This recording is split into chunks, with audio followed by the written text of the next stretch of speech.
Muy bien, vamos a concluir con este estudio del día lunes de la semana de Pascua que comenzamos ahora con mi libro Una semana con Jesús.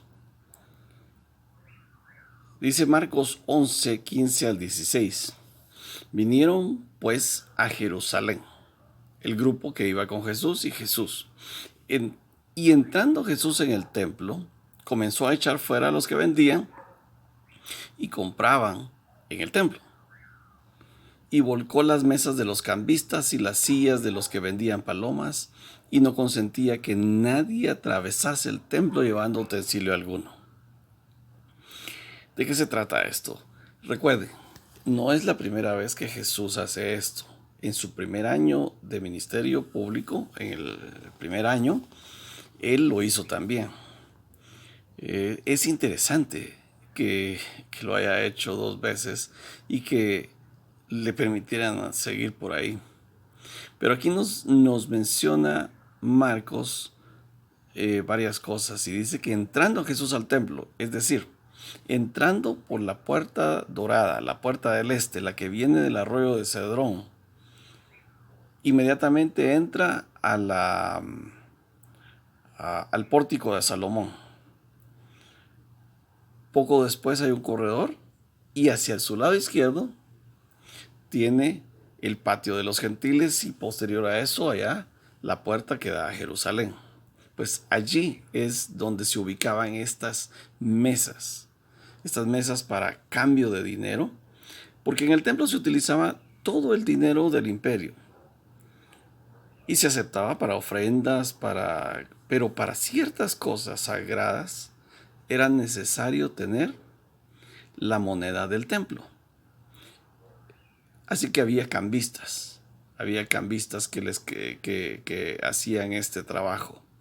Como ya les dije antes, también estaban los que llegaban a revisar que su oveja, que su sacrificio fuera el correcto. Y todo esto no estaba malo. Lo malo es que este sistema se había corrompido. El cambista le ganaba en el cambio al peregrino que venía de lejos y no tenía eh, eh, para discutir. Cuando llevaban a revisar la oveja que traía, les decía, su oveja no cumple los requisitos. Así que va a tener que comprarnos una que ya ha sido aprobada. Esta se le vendía por un precio exagerado. ¿Y ahora qué hago con esta oveja mía? ¿Me la compran? No, no podemos comprarla porque son ovejas que ya no sirven. Y bueno, y tampoco puede andar por ahí como una oveja, contaminando.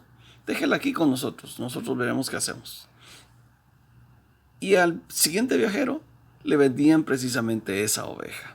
Ese era uno de los tantos tratos que se hacían ahí. Entonces Jesús está y viene y ve esto en el área donde se supone que pueden acceder todos los gentiles, todos los que simpatizan con Israel. Se molesta mucho, rompe las mesas, destroza las mesas y bota todas las cosas. Ahora, recuerden que él no está atacando a los fieles que llegan, sino a los cambistas que están haciendo esto, a los vendedores de todo esto. También dice, no consentía que nadie pasara por el templo llevando cosa alguna. Y es que era cierto. Cómo se sentiría usted que el vecino agarre atajo por su casa para llegar a su casa llevando animales, cargas y otro tipo de cuestiones? No era lo correcto. Si la gente quería llegar a Jerusalén, tenía que avanzar hacia la siguiente puerta, no entrar por el templo y usar el templo como un atajo.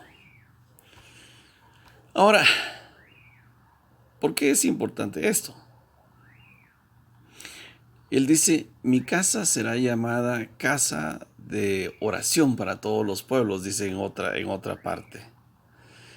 Y aquí es una de las cosas que a Jesús le molestó. Ver que los otros pueblos querían llegar al templo, pero no podían ni se les permitía porque estaba toda esta suciedad. El mensaje de Jesús es para todos, no solamente para un pueblo.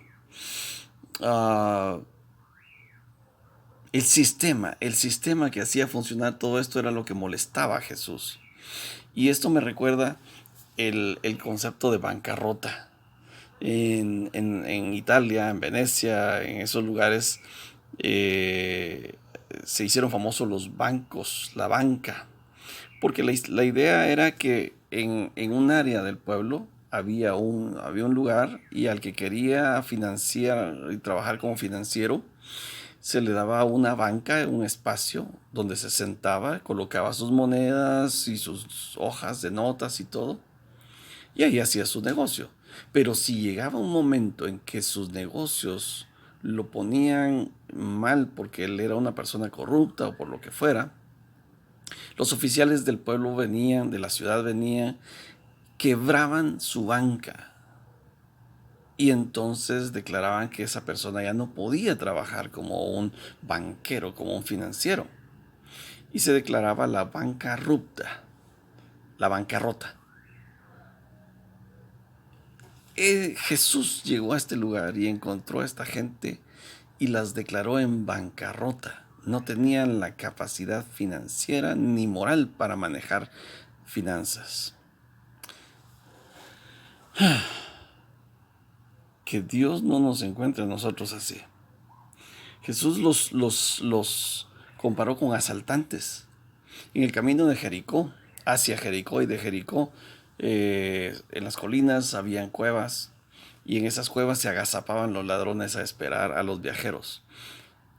¿Se recuerdan del samaritano que venía y que fue golpeado por el camino? De esa manera fue. Pues Jesús les dice, ustedes aquí se han agazapado esperando que vengan estos millones de peregrinos y también de extranjeros y se aprovechan de ellos, los están asaltando. Ahora, no juzguemos a Jesús pensando que se enojó de una manera terrible y que hizo daño. No, porque Marcos nos dice, y les enseñaba diciendo, no está escrito, mi casa, casa de oración para todas las naciones será llamada. Les enseñaba.